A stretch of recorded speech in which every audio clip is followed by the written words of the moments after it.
Welcome back! This is going to be quite the unusual video. I mean, we are still doing a Let's Play, but we're also going to be doing a theory. So, as you guys know, Hazbin Hotel has been going crazy. And Toast and I have been theorizing about some things to do with the series. Sorry. No, you talk. I mean, even with all its problems, it's still really good. So, what we're going to discuss is generally what we think the requirement is to get into heaven in the series. We also have a little bit of an Alistair theory, so we'll talk about that too. That one actually is a rabbit hole that I don't think anyone else has mentioned. I mean, there's been a lot of Alistair theories, but like, you know, ours is gonna be a little different. This is one that I've been agonizing over since the pilot, and I've been telling it to Toast frequently, and I haven't seen anyone else bring it up that I know of. If there has been someone else that... Has been. If someone else has mentioned this, let me know. I want to hear what they think on this matter. So, we're going to start off with one of Toast's theories. So, I guess to start it off, I want to talk about if God exists in the Helluverse. Sorry, I like to call it the Helluva Hazbin. Helluva Hazbin verse. So, because that honestly is an important part to factor in when talking about what gets someone to heaven, because if God exists, God's the one deciding what the requirements are. because there would have to be someone above Sarah. Yeah. Based on the implication that she doesn't know, that means someone else has to know. Unless it's all just based on bureaucracy and just racism or something. I don't know. Yeah, probably homophobia. But that's a different rabbit hole we'll be talking about later. At the moment, though, I personally think God doesn't exist. But we're going to talk about if God did exist. So, I proposed the notion, okay, well, Sarah doesn't know what's going on, so someone has to. Thus, God exists. What would God be like? Now, I'm thinking more along the Old Testament God, who just kind of does what he wants. Sort of a bipolar narcissist, in my thoughts. For those who don't know, I was actually raised by a Christian family, and because of how zealous they were, it really made me hate religion.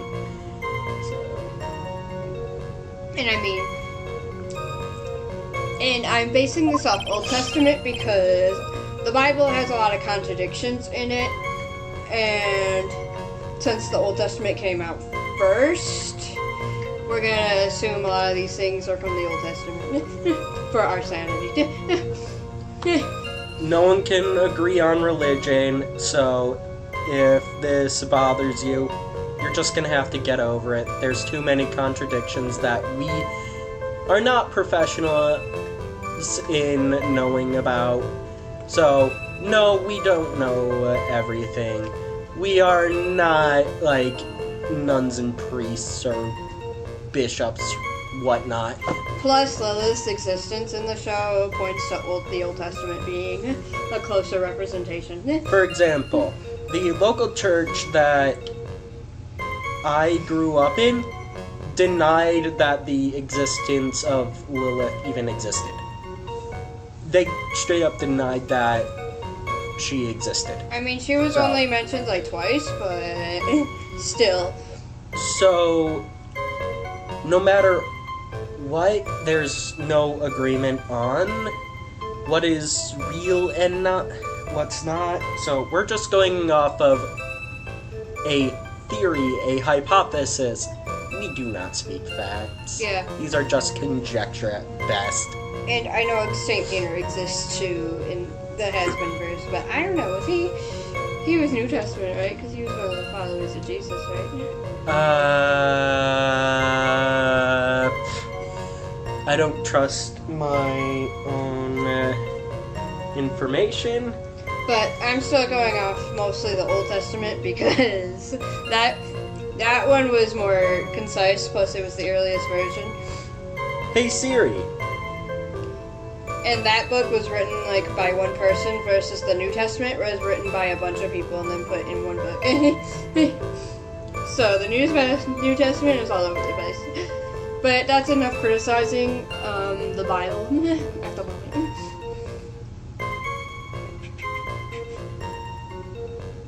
Yep, Roman Empire.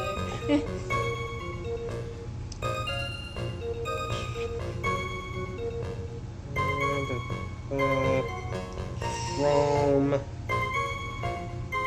Nope, he was not part of the New Testament. He was 130 years after. After the New Testament? Yep. So he never appeared in the Bible. Alright, awesome. So that doesn't... That don't mean jack shit. Okay, good. So yeah, I'm going off of... That's going off of the internet, specifically Wikipedia. So if Wikipedia's wrong, oh well. You could add to the... Yeah. But anyway. We're not professionals here. This is all just conjecture because obviously we don't have canon information yet. So, my hypothesis on God, if God is real in the Helluva Hazbin series, if humans didn't kill God, because let's face it, That's possible. yeah, based on real life, I'd say God is probably bipolar due to the fact of trying to prevent bias. Now, that sounds very computery logic, more or less to solve the quandary of you can create anything, so why not create a boulder that you cannot lift? Now lift the boulder, because God can do anything. It's the ancient argument of is God an infinite or not all powerful? Basically, All-knowing or all-powerful. yeah. So basically, is God, because God's done some cruel things and lets cruel things go on in the world. So God either cannot be all-knowing, all-powerful, and all-good. and lets cruel things like wars and cancer and stuff happen. Now, the counter-argument to that is does all that bad lead to a greater good? But Though that is far too vague to answer and is not what we're talking about. More or less to point out the notion of the contradictions. yeah, I say he's all powerful but cruel, given his actions in the Old Testament, like Noah's Ark. The and statement contradicts the testimony. Anyway, that's an exaggeration term. But, like Noah's Ark and, the story of Abraham, because that was mean. So, a lot of the rules in place he has set up are cruel. Now, we actually do have a scene of, at the start of the series that Toast showed me, with a silhouette of a lady in white and a silhouette of a lady in black. Now, what did you say their name was? Okay, Rue. So in all the old live streams between the pilot and the show, Busy Pop mentioned a character called Rue, which is short for the root of all evil.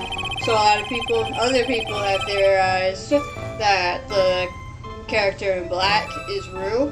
So our theory is that in that case, the lady in white is actually God.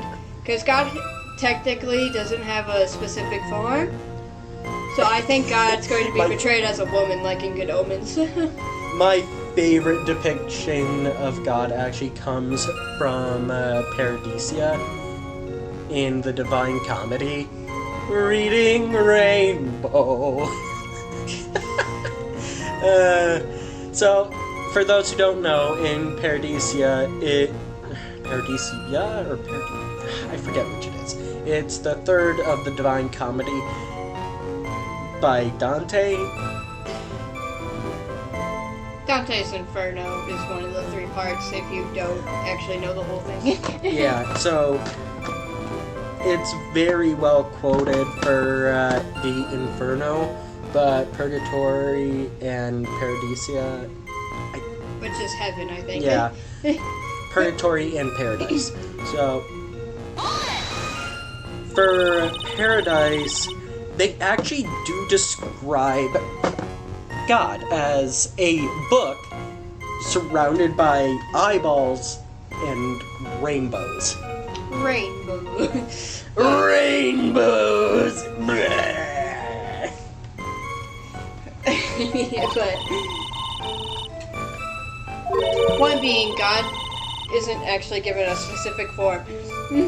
So God could look like anything if God exists, which is why I Or think be just amorphous and takes whatever form that wants. God chooses to be at that said time. Yeah. Which I think is the best way to think about it. God takes the form that God wants. Yeah, but I think for Hazbin Hotel, Busy Pop said that Hazbin Hotel is going to be a very woman-centric story, so I think God's going to be portrayed as a woman, if she exists.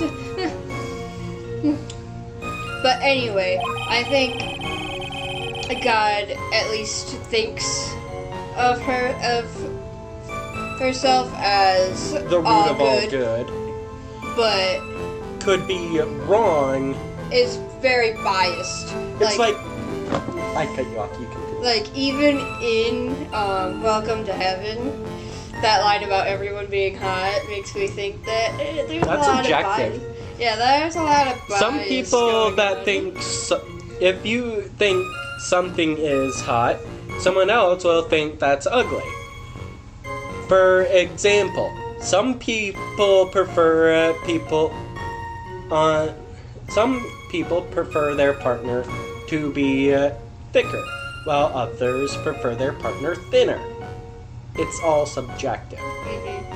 I'm on the more portly end, admittedly. I could eat a salad, certainly. I mean, I could too, but Toast is fine.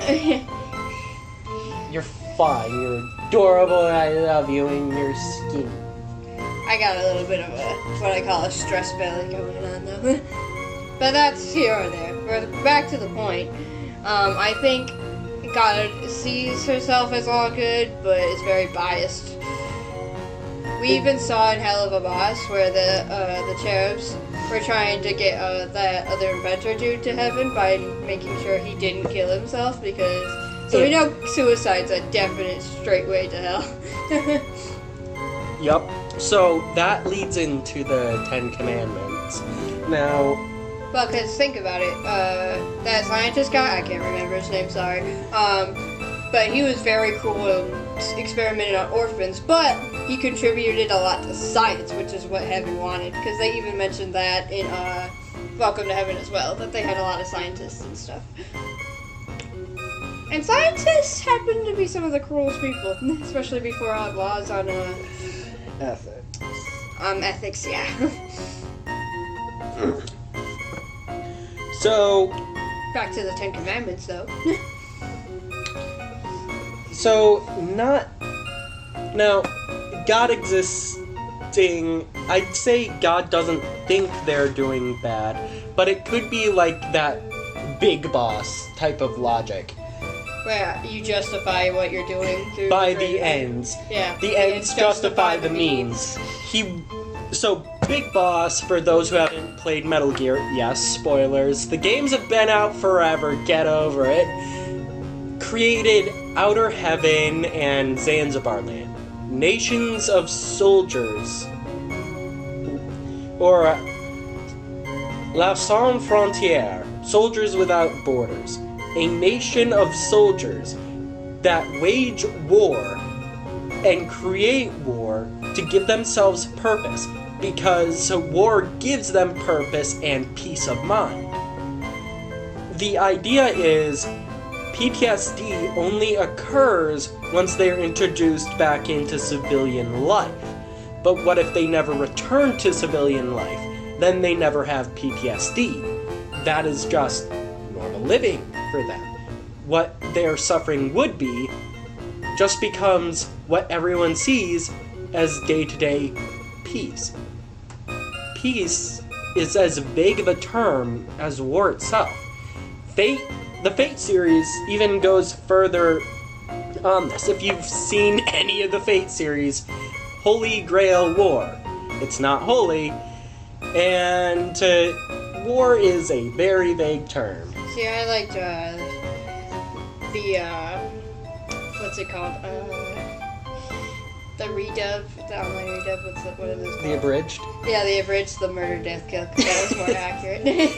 Exactly. The entire conversation Kodamine has with Ren about that, where it could be surrogates fighting each other upon beliefs held by their nation or surrogates. I feel like we've been paused on the screen. Anyway. So, as in this case, peace can be defined as war. Peace could be defined as a seeking of normalcy in daily routine. If that's how you describe it, then even something as war, with a artillery barrage at 3 p.m. every day, fits into peace. But anyway, so back to the 10 Commandments. The one I find funny is number 8, thou shalt not steal, so Adam was right.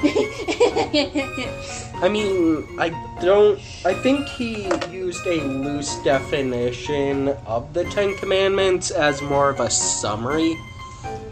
So, because that's the 10 Commandments on the 3. I mean, let's be honest, there's basically only thou 3. shalt not kill basically is like, be a good person. But one that we discussed that was often very overlooked is We're doing 5, right?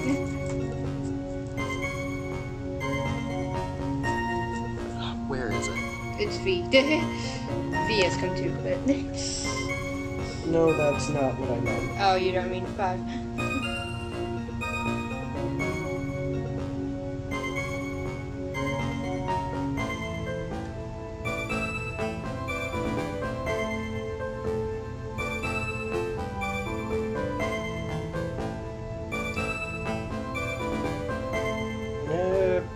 I can't find it on the list in front of us. Oh well. Are you sure it wasn't 5? Because we talked in length about 5. Honor father and mother is actually an important topic. Because, let's face it, some parents don't deserve children. Every child deserves a parent. Not all parents deserve a child. That is true. But anyway, we are talking about, God believing what they were doing was right. So, there's also, but being very biased. So, there's a lot of biases it looks like in heaven, so I feel like if God exists, and even, but they don't even like being questioned, because like, Lucifer falling. I mean, anything to do with religion, anyone in a religion hates to be questioned. Yeah, because once you start thinking about it a little bit, you realize, man... Everything they say is bullshit. Look at the church! Yeah. More extremist ones are more guilty of this. Yeah, the more extreme you go, the Out of courtesy to Toast, I chose not to say the exact diagnosis the exact church I'm thinking of. The specific sect, thank you. Yes. But anyway, so that's if God exists. But if God doesn't exist, I think the rules are arbitrary, and it honestly depends on the individual whether they think they deserve to go to heaven or not. It's like Adam, for instance, he's a fucking asshole. The dude bro stereotype, but so if he's so narcissistic, he felt like he deserved to go to heaven because he was the first man. Which could be that it's a self-assessment system. Meaning anyone who's confident in themselves would, or just a narcissist, gets to go to heaven. Because, like, but then that brings up the idea, why didn't someone like Valentino or Vox go to heaven? Or even Alistair. Alistair knew he was an evil piece of shit and he reveled in it. That's true, but that could be Valentino and Vox could have thought the same thing. Which is why they probably went to hell.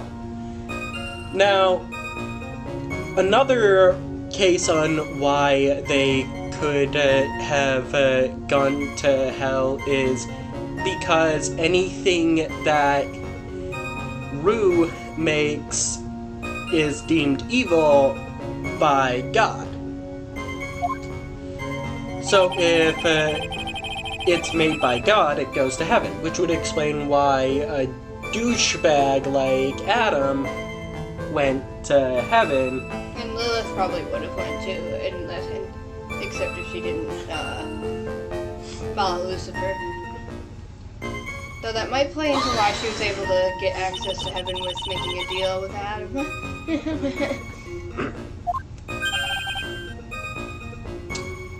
God, I'm so glad Adam's fucking dead.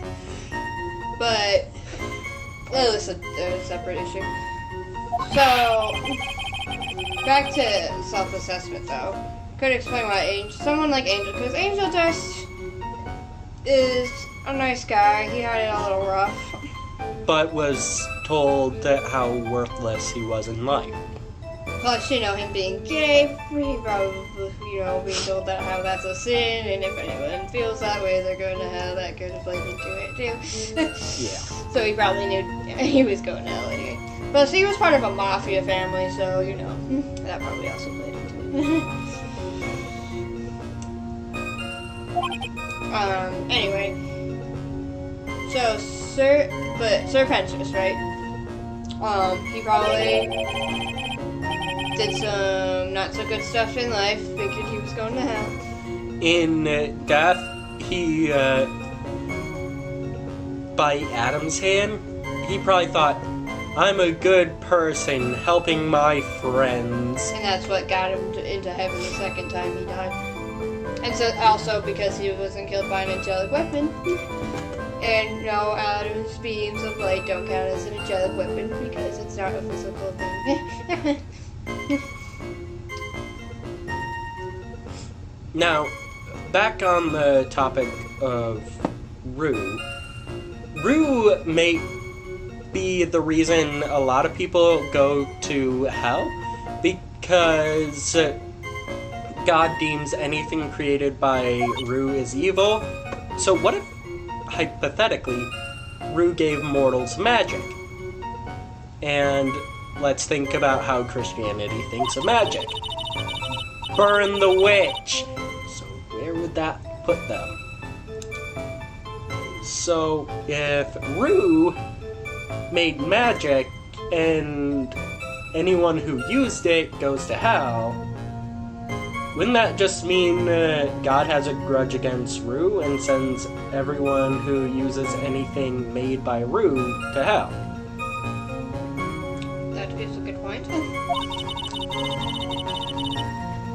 And that's a good segment into Alistair, because guess what is technically a form of magic? So, we were initially going to do all this on a theory I had that was eating at me. The theory about Alistair.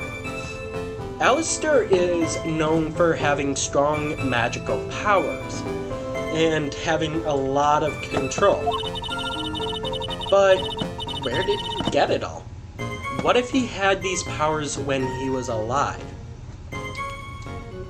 Now, my thoughts personally, whenever I saw the antlers grow on his head, him grow big, tall, sharp teeth, thin, lanky. Being a person from Michigan, I usually think of some of the more fearsome things out in the winter. Those of you who are already picking up on this, I initially thought he was a Wendigo. Now, Well, now that I know Wendigo are winter thing, that doesn't make any sense because Yeah. Alistair is from New Orleans. which then made me think he was a cannibal, has deer antlers, lots of magical powers. What else fits that bill? Skinwalkers. Skinwalkers take the shape of, well, whatever their magical powers deem. They use magic. If Rue made magic and Alistair used it, that's a straight shot to hell. So it would also explain why he's so powerful in the first place, because he was powerful in the first place. I think that goes with the other ogres as well, because Fox supposedly was like a TV exec. He had corporate power. Valentino, he used the same strategies he used on Angel and people when he was alive. He had emotional power over people. So every one of them used their power that they had in real life to gain more. Think of Husk. He was a gambler. And how did he... So what did he use and how? Gambling. And that gave him a lot of contracts. Alistair straight up uses magic. That would likely mean that I think that he was probably a radio host that was also I think he was a skinwalker taking the guise of a radio host. Now, for those who don't know, a skinwalker is actually a person from Native American folklore that can shapeshift into animals or other humans so long as they've looked into the skinwalker's eyes. This is a dark magic that they use,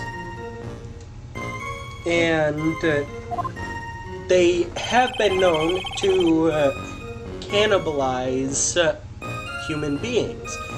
So, cannibalism, animal features, tall, lanky, thin, meets the description of what I think of as a skinwalker. Do skinwalkers have preferences? In general. Because Alistair had a preference of killing men because he saw women as being pure. So he liked to target men while he was alive. I mean, skinwalkers are people. Do people have preferences? Yeah. So, yeah. Because apparently Alistair was described to be a little bit like Dexter, where he chose people based on his perceived grievances with them.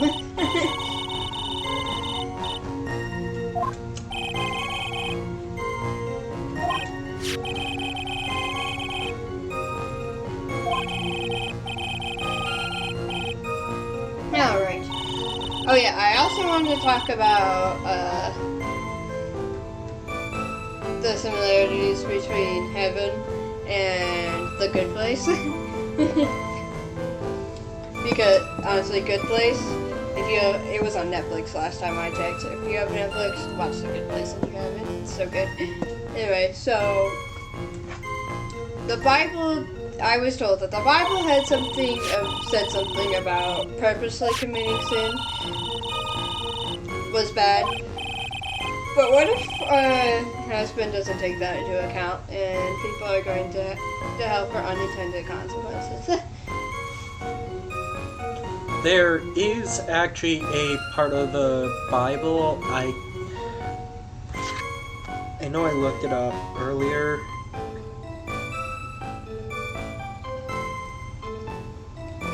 That's what I was talking about when you said the Bible said that like you had to purposely commit sin for it to count. I'm actually looking it up right now because I want to make sure I read the exact quote. Because in the good place, a lot of people were going to the bad place for Well, this is actually from Daily Christian Devotional. It appears to be from January 13th, 2019 by a Paul Gee. I hope I'm pronouncing that right. If not, I do apologize. So, according to Daily Christian Devotional,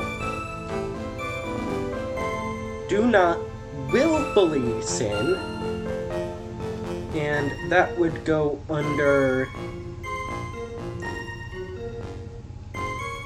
the, let's see, scrolling here for a second, under the Galileans 5:19 through 27, and John 5 through 10. So let's see. So according to it,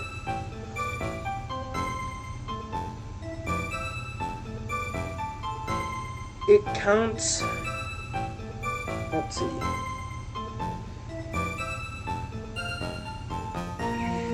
I'm reading this to make sure. Anyway, before I was interrupted, the bad place, people were going to the bad place for the last like 500 years because they weren't taking into account, they were just judging people on if they were doing good and bad overall. They weren't accounting unintended consequences. Like the example they gave in the show was Johnny picked a flower and gave it to his mom. 500, like thousands of, like in the 1800s. All he did was pick the flower and it gave it to his mom. That was good. You buy, now modern day, if you try Johnny buys his mom a bunch of flowers, well, there's a lot of corporate greed and pollution going on into producing flowers for the grocery store and delivering them. Meaning his total would actually be negative due to all the unintended consequences of getting the flowers. Now, okay, here it is. John 1:8. If we say that we have no sin, we deceive ourselves, and the truth is not in us. If we confess our sins, okay, then it goes to John 1:9. If we confess our sins, he is faithful and just to forgive us of our sins and to cleanse us from all unrighteousness. And then John 1:10, if we say that we have not sinned, we make him a liar, and his word is not in us. Basically, it is impossible not to sin. If you say you haven't sinned, you're lying to yourself. So, that's why it's willfully sinning. Like stuff you straight up know is Like if you're bad. doing it just because it is a sin. A example that is not from the Bible, but rather from a deacon I talked to at church when I was a kid, was having sex for the pleasure is a sin. Having sex for the ability to make a child with the one you love is not a sin. Now, I have... What if you commit a sin to try to avoid another sin?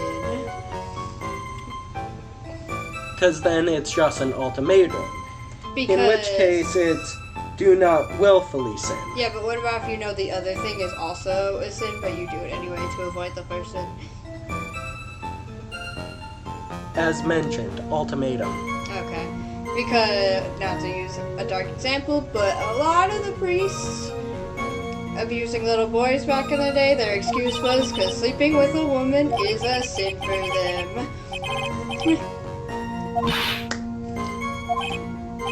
So, you know. Another idea of this notion is... So, abstinence is part of it. Is it willful sinning if you're the victim of sexual assault? A lot of Christianity says yes. And it is your fault for being raped. Yep. Even if you're a child. Even if they drugged you. Even if they hurt a lot of people just to do it. Even It's your if fault there's for being no in way the... to defend yourself. Yep, it's your fault for being in the place and time to be in the position to be a victim. So this goes back to the first point. Is what God says truly good?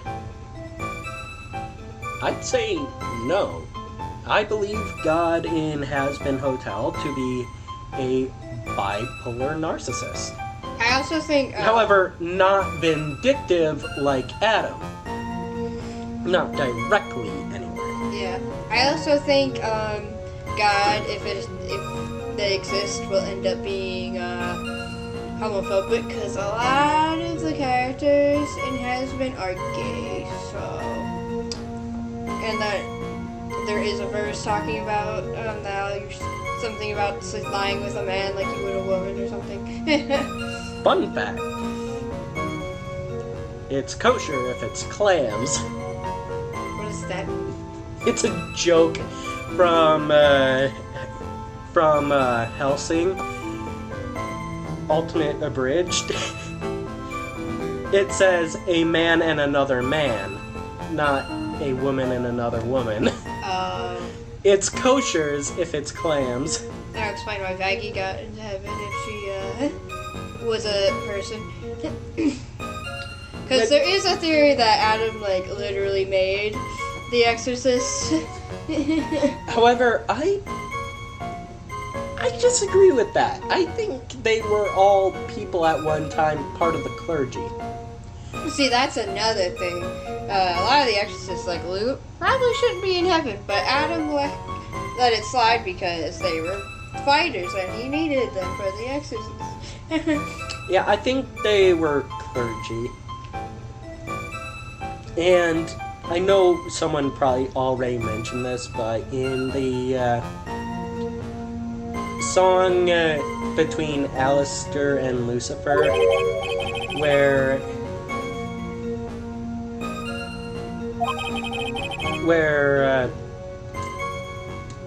Alistair said he's as faithful as a nun. I'm definitely sure that's a nun reference.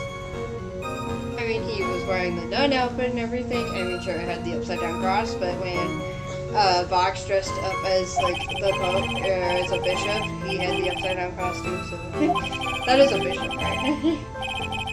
That outfit he was wearing with the giant hat. I'm gonna look it up so you can see. Think that's a bishop? I think so. Again, we are not professionals. Yeah, but you remember what he looked like, right? Yes. Yeah. Had that pointy oval hat. Yeah. And the white robes with gold trim. I only think bishop because when that outfit looks like a chess piece, which is why I think it's a bishop. But it's kind of like me getting the terms Yuri and Yaoi confused because I think They're just gender variants. Yeah, because you know, Yuri is a male and female name, so it gets confusing.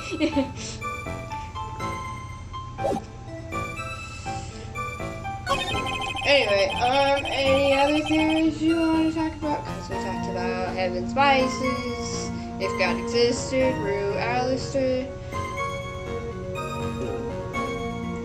Do you want to talk about Lilith at all? Because there's a lot of theory material from Lilith. I think so.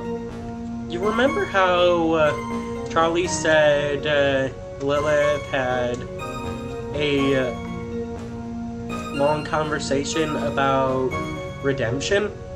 She did. When? How redemption was Lilith's dream or something, which is why Charlie started the hotel in the first place. I thought that was she started the hotel because of Lucifer's old dreams. I swear there was something that mentioned how her mom wanted this hotel or to try redemption or something. I know she called her mom when she was upset about the news thing because she was closer to her mom. But Lilith, based on the intro, when Tyler was talking about the storybook, Lilith liked Helen how it was because she would sing. She was a concert performer and she would sing songs to rally the demons together, which is why Heaven started the exterminations because they were worried about an uprising. Why would Lilith do that if she believed in redemption? I think she was talking. Okay, so what I was going on about was that I thought that Lilith was talking about redemption, not for the other sinners, but rather for herself to get into heaven. Think about how she's in heaven now. True. So, if I am remembering correctly, I think she was just talking to Charlie about her self-redemption to sneak herself into heaven. But Luke mentioned that she made a deal with Adam to get into heaven. Why does Adam have a say in it? So then again, he has a say on The Exorcist, so maybe Adam has more power than we thought. Or had. But clearly, not even Sarah has a say in this. That is true. So, why would Adam have a say in this? I don't know. That's true, because he had to ask Sarah for permission to do the exterminations anyway, and she doesn't have a say in what he's done, who can get it. But Luke still said that it was Adam who Lilith made a deal with. So that is a fact.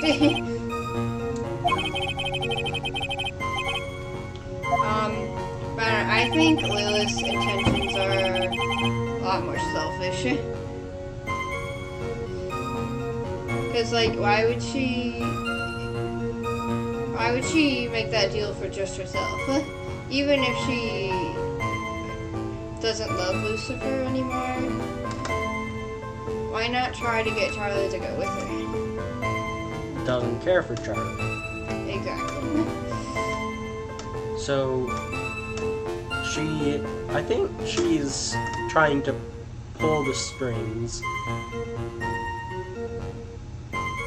She's going to be the big bad for season 2, and I think that in the end, Alistair's gonna pull an Uno reverse on this after she. So we're under the assumption, I'm pretty sure everyone assumes that the deal is with Lilith. Let's be honest. No one doubts that. Everyone thinks it. That's what I think. How about you? Yeah, that's what I It's think. Lilith. I mean, they were both gone for 7 years, so like, why would that be the case? Like, She that is definitely not a has coincidence. some. They have some connection. Yeah. I think the deal is to prevent Charlie from redeeming. So you think he's there to purposely sabotage the hotel, but subtly? Yes. I think about all of his actions. Have any of his actions actually been to help the redemption, or just to improve the hotel physically? I mean, he did work on the commercial with Mackie. We didn't get to see it, but Exactly. his first one was bad. His first one was intentionally bad. The second one he was forced to make, I think he planned for it specifically to get kicked from air. So everything he does doesn't help the hotel. If anything, he only protects it physically. Yeah, because like even when he was defending from the loan sharks, he was only doing it because they physically attacked the hotel. And were there to cause trouble. Plus, for I mean, I an know that. investment of his. Yeah. Plus, I know they were going after his friend, but you know, he kicked her out as soon as he was done with the loan sharks. I don't like Mindy. I thought she was a terrible waste of screen time, but that's what he says.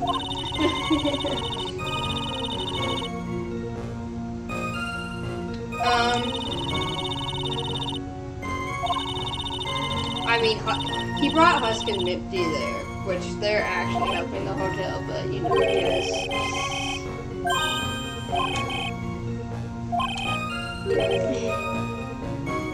They're like, you know, telling someone else to do something is a little different from actually. All of his physical actions haven't really helped.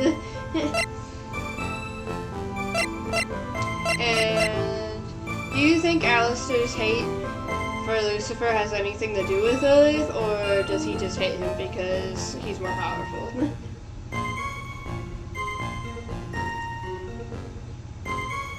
Okay. I think he hates being tied to a deal.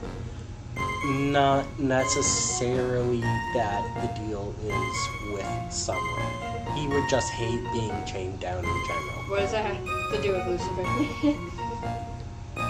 Oh, I thought you said Lilith. No, I asked, do you think he hates Lucifer because of Lilith, or just because Lucifer's more powerful than him?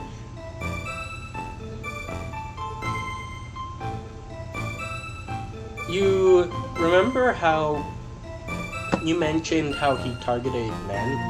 Yeah.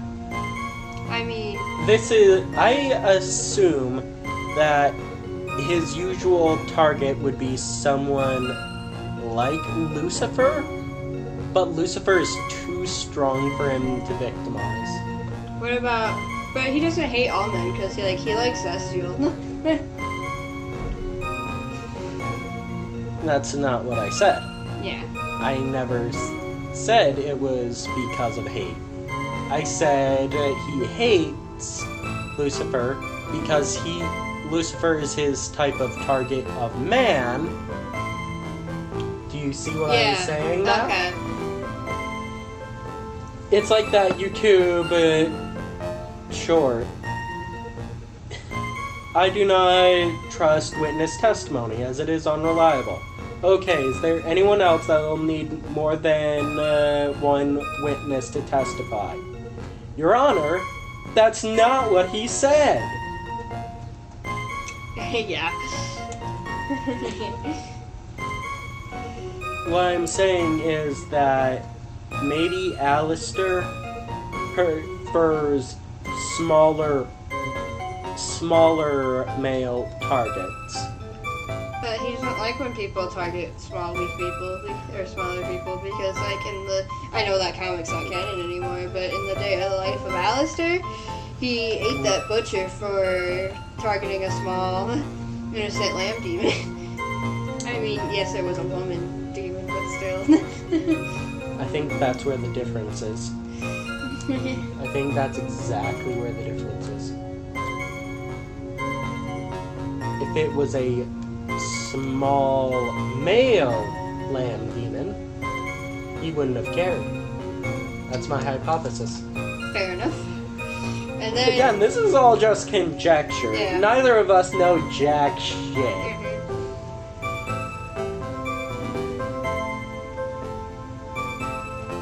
So, what do you think Alistair's contract is, specifically? Well, obviously his contract was made before the hotel because it was 7 years ago. And obviously, even the initial deal, there's like stuff that you can tell people to do afterwards, like Husk. Their thing was a gambling thing, and Alistair can tell him to do whatever the fuck he wants, and Husk has to do whatever Alistair wants to do. So it could be as, do me a little favor. Like Alistair's deal with Charlie. A favor of my choosing anytime that doesn't involve hurting people. That is still very vague. Yeah. Such as, shut down your hotel. Permanently. Mm-hmm. It is. Or, heck, he could ask her, confront your mother. Because maybe he wants to use Charlie as his key out of his deal. But I bet that'll backfire because Lilith doesn't seem to care about Charlie at all.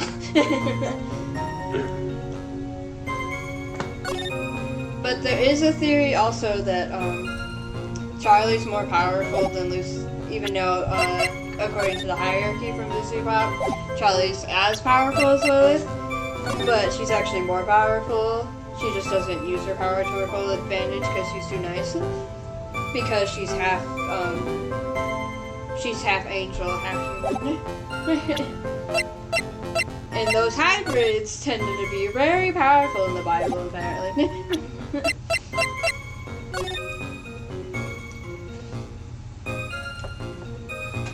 It's more like a stabilization of the genetics. But, so he might be hoping that Charlie can get him out of his deal with Lilith, which is why it was perfect that, he got told to go to the hotel to sabotage it. Because he's like, great, now I can get close to Charlie and maybe get out of my deal. You know, that's his actual goal, is to use Charlie to get him out of his deal, but he's under the guise of to Charlie, he's under the guise of helping her, and to Lilith, he's under the guise of secretly sabotaging her. This is like a triple agent thing. But anyway, I think even though he was using voodoo on Earth, which did help his power level, I think his deal with Lilith was to help him get rid of the old overlords. Even though he was probably pretty powerful with the voodoo, I don't think it was enough to actually take down the old overlords, so yes, for Lilith's help. And in exchange, her end was vague, like his... Because what could Lilith want, specifically, that Alistair could help him with at the moment? Lilith was the queen of hell. What could she need from him at the moment that was specific? And Lucifer didn't know him, so it couldn't have been to help her with her marriage troubles. What did Alistair gain from this? Is also a good question. I mean, Alistair gained the ability to take down the old overlords. Unless he already had that power. But that is the question. But what could have been more important to him than that? And I think that covers most all of our theorizing. Mm-hmm. So, let's see what you guys think. Bye! Bye.